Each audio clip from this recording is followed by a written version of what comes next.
Bismillahirrahmanirrahim. Assalamualaikum warahmatullahi taala wabarakatuh. Alhamdulillah bertemu lagi dengan Ustaz untuk subjek akhlak tahun keempat. Baik, insya-Allah pada hari ini Ustaz nak menerangkan sedikit berkaitan dengan satu lagi sifat mazmumah iaitu sifat terkecil. Tajuknya ialah syarahul kalam. Syarahul kalam. Syarahul kalam ini dalam bahasa Arab, dalam bahasa Melayunya ialah kita bercakap benda yang buruk. Itu syarahul kalam.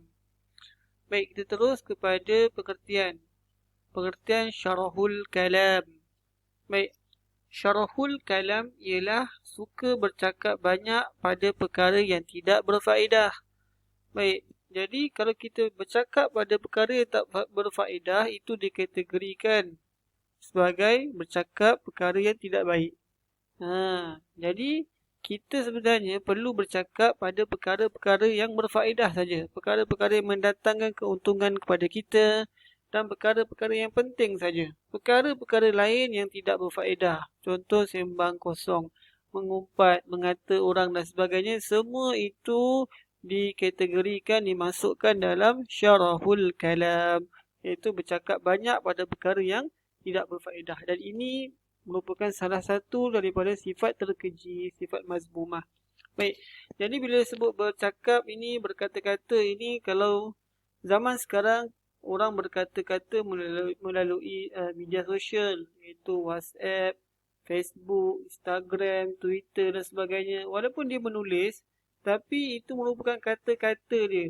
Jadi tak semestinya berkata-kata ni kita bercakap. Sekarang orang berkata-kata dalam tulisan, orang menulis.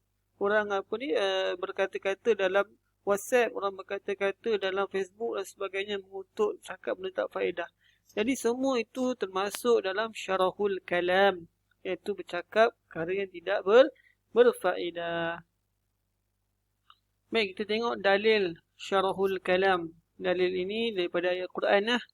Firman Allah Subhanahu wa taala, a'udzubillahi minasyaitonirrajim.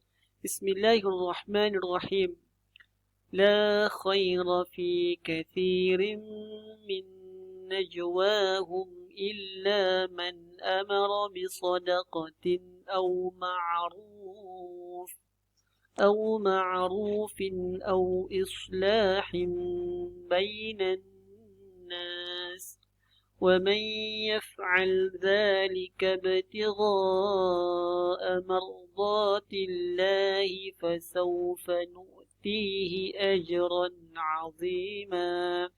Surah An-Nisa ayat ke-114. Baik, maksudnya tiada kebaikan pada kebanyakan bisik-bisikan mereka kecuali bisik-bisikan dari orang yang menyuruh bersedekah atau berbuat baik atau mengadakan perdamaian di antara manusia, dan sesiapa berbuat demikian kerana mencari keredaan Allah, maka akan kami berikan pahala yang besar. Baik, jadi dekat sini Allah bagi tahu pada kita, kebanyakannya bercakap-cakap ini semua perkara-perkara yang tak elok, kecuali orang yang mengajak orang lain bersedekah, orang yang mengajak orang lain berbuat kebaikan. Itu semua dikira sebagai bercakap benda-benda yang menguntungkan atau benda-benda yang baik. Selain daripada perkara-perkara ini, semua kebanyakannya bercakap benda yang tidak berfaedah. Baik, ciri-ciri syarahul kalam. Ciri-ciri ataupun tanda-tanda orang yang cakap benda yang tak berfaedah. Yang pertama, dia suka berbual-bual kosong. Orang suka berbual-bual ni, dia tak ada hala tuju perbualan dia. Sekejap bercakap tentang orang lain, sekejap bercakap tentang orang ni. Nampak? Dia berbual-bual kosong, tak ada kepentingan pun. Baik, yang kedua, menggunakan perkataan keji. Dia bercakap dalam keadaan menggunakan perkataan-perkataan yang tidak elok. Baik, yang ketiga, bercakap perkara yang tidak berfaedah.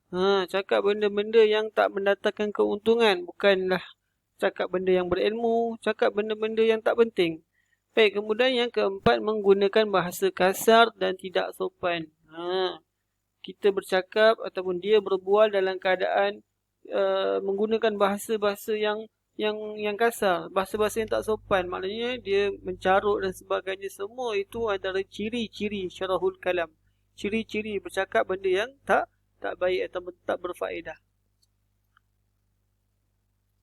Baik, seterusnya cara menjauhi syarahul kalam. Macam mana kita nak jauhkan diri kita daripada bercakap benda-benda yang tak berfaedah ni. Baik, pertama berzikir kepada Allah. Lidah yang Allah buat pada kita ini tujuan utamanya hanya sebenarnya untuk menyebut nama Allah. Berzikir kepada Allah, memuji kepada Allah. Itu tujuan utama dia. Sebab tu dalam solat, semua perkataan kita itu kita memuji kepada Allah. Sebab tu solat itu merupakan sebaik-baik ibadah juga. Sebab setiap perbuatan dalam solat itu kita memuji dan mengagungkan Allah. Jadi lidah kita ini sebenarnya hanya untuk bercakap perkara-perkara yang baik. Jadi jangan kita kotori, jangan kita cemari dengan bercakap benda-benda yang tidak berfaedah. Baik, yang kedua melakukan kerja-kerja berfaedah. Daripada kita berbual kosong tu, baik kita buat perkara berfaedah. Contoh kita membaca buku, nampak contoh kamu tolong mak ayah kamu, lebih berfaedah daripada kita bercakap perkara yang sia-sia. Baik. Seterusnya berterus terang pada perkara yang benar. Kalau contoh perkara tu perkara yang betul, bagi tahu terus. Tak payah kita nak pusing, kita cakap benda yang tak elok, tak boleh.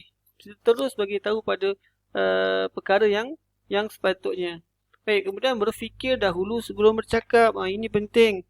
Kita kena fikir dulu apa yang kita nak cakap. Bukannya kita dah cakap baru kita terfikir, oh tak sepatutnya aku cakap macam ni.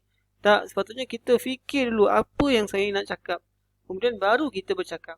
Bukannya kita dah cakap, kita baru terfikir, oh salah ni, tak boleh.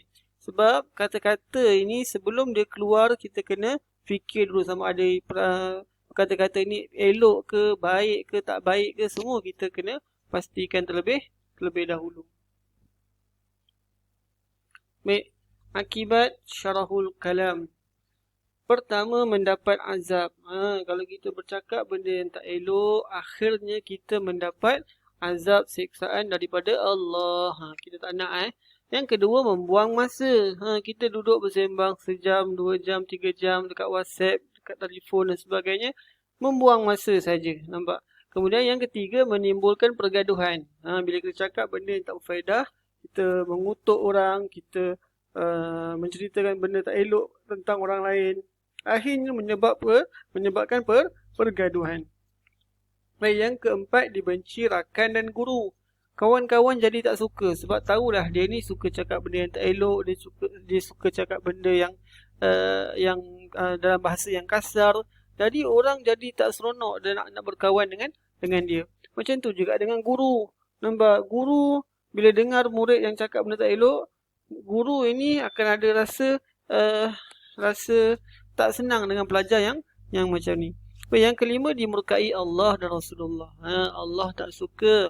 Nabi juga tak suka kita buat perkara-perkara, kita cakap perkara-perkara yang tak elok. Baik, seterusnya fadilat menjauhi syarahul kalam. Kebaikan disebabkan kita menjauhi syarahul kalam ini, Allah bagi pada kita kebaikan. Pertama, mendapat ganjaran pahala.